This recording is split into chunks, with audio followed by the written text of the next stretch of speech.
সকলকে আমার ইউটিউব চ্যানেলের পক্ষ থেকে প্রভু যিশুর নামে স্বাগত জানাই। আপনাদের কাছে কিছু প্রশ্ন উদ্ঘাটন করতে চাই, যেটা আমাদের ঐশ্বরিক জীবনে খুবই পারস্পরিকভাবে জড়িত। আমরা কি সত্যি ঈশ্বরকে শ্রদ্ধা করি? আমাদের দেওয়া উপহার কি ঈশ্বরের জন্য উপযুক্ত? আমাদের জীবন ও আচরণে কি সত্যি ঈশ্বরের প্রতি আমাদের ভালোবাসা প্রতিফলিত হচ্ছে? আমরা কি কখনো ঈশ্বরের প্রতি অবজ্ঞা করেছি এবং তার ফলাফল কি হতে পারে? আপনার উপাসনা কি ঈশ্বরের জন্য গ্রহণযোগ্য? কেন ঈশ্বর কিছু উৎসর্গ গ্রহণ করেন না? বন্ধুগণ, আজ আমরা আলোচনা করব বাইবেলের মালাখি প্রথম অধ্যায়ের প্রথম পদ থেকে 14 পদের ওপর, এবং এখান থেকে আমরা উত্তরগুলোকে খোঁজার চেষ্টা করি। এই অংশটি ঈশ্বরের প্রতি আমাদের নৈতিক দায়িত্ব এবং জীবনের শিক্ষা দেয়। এটি ইসরায়েল জাতির প্রতি সদাপ্রভুর একটি বার্তা, যা যুগে যুগে সকল জাতির জন্য প্রাসঙ্গিক। চলুন এই বিষয়ে আমরা গভীরে যাই। মালাখি প্রথম অধ্যায়ে আমরা দেখতে পাই ঈশ্বর ইসরায়েল জাতির প্রতি তার প্রেমের কথা স্মরণ করিয়ে দিচ্ছেন, কিন্তু সেই প্রেমের প্রতিদানে তারা যা করেছে তা কি উপযুক্ত? ঈশ্বর বলেন, আমি তোমাদের ভালোবেসেছি। কিন্তু ইসরায়েল জাতি পাল্টা প্রশ্ন করে, তুমি আমাদের ভালোবেসেছ কিভাবে? ঈশ্বর যাকব এবং ঈশ্বর গল্প মনে করিয়ে দেন। যাকবকে তিনি আশীর্বাদ দিয়েছিলেন এবং তার বংশধরদের বিশেষ অধিকার দিয়েছিলেন। আমাদের জীবনে ঈশ্বরও আমাদের অনেক আশীর্বাদ দিয়েছেন, কিন্তু আমরা কি সেগুলোর জন্য কৃতজ্ঞ? ঈশ্বর বলেন, আমি তোমাদের ভালোবেসেছি। কিন্তু ইসরায়েলিরা প্রশ্ন করে, কিভাবে তুমি আমাদের ভালোবেসেছ? ঈশ্বর তাদের স্মরণ করিয়ে দেন যে তিনি যাকবকে ভালোবেসেছেন এবং ঈসাউকে ঘৃণা করেছেন।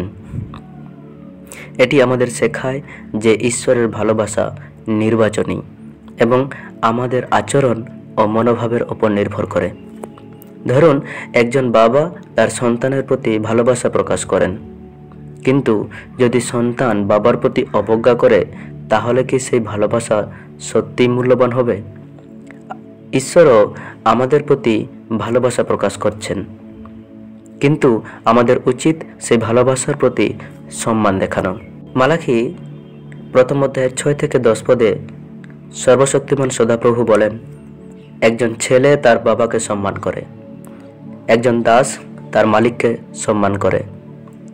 আমি যদি বাবা হই, তবে আমার প্রাপ্য সম্মান কোথায়?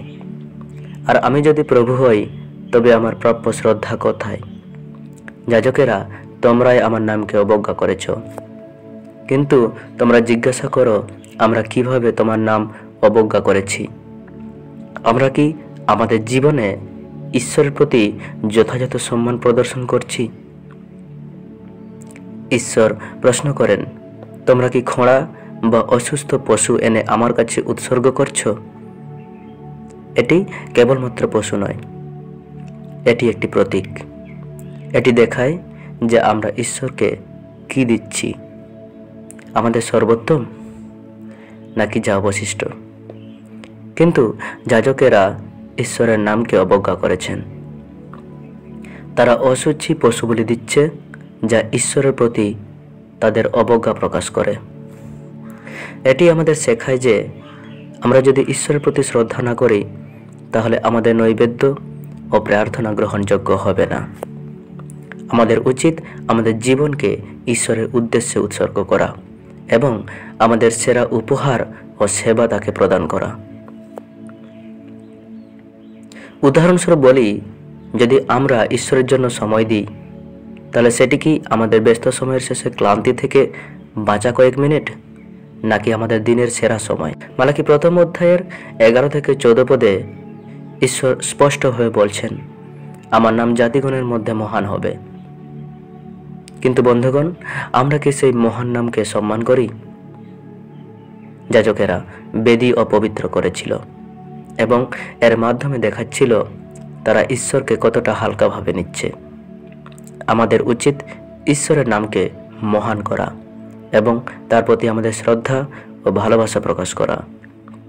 আসুন আমরা আমাদের জীবনকে ঈশ্বরের উদ্দেশ্যে উৎসর্গ করি এবং তার প্রতি আমাদের ভালোবাসা ও সম্মান প্রদর্শন করি। আমাদের প্রতিদিনের জীবনে আমরা ঈশ্বরকে শ্রদ্ধা করার জন্য কি কাজ করি?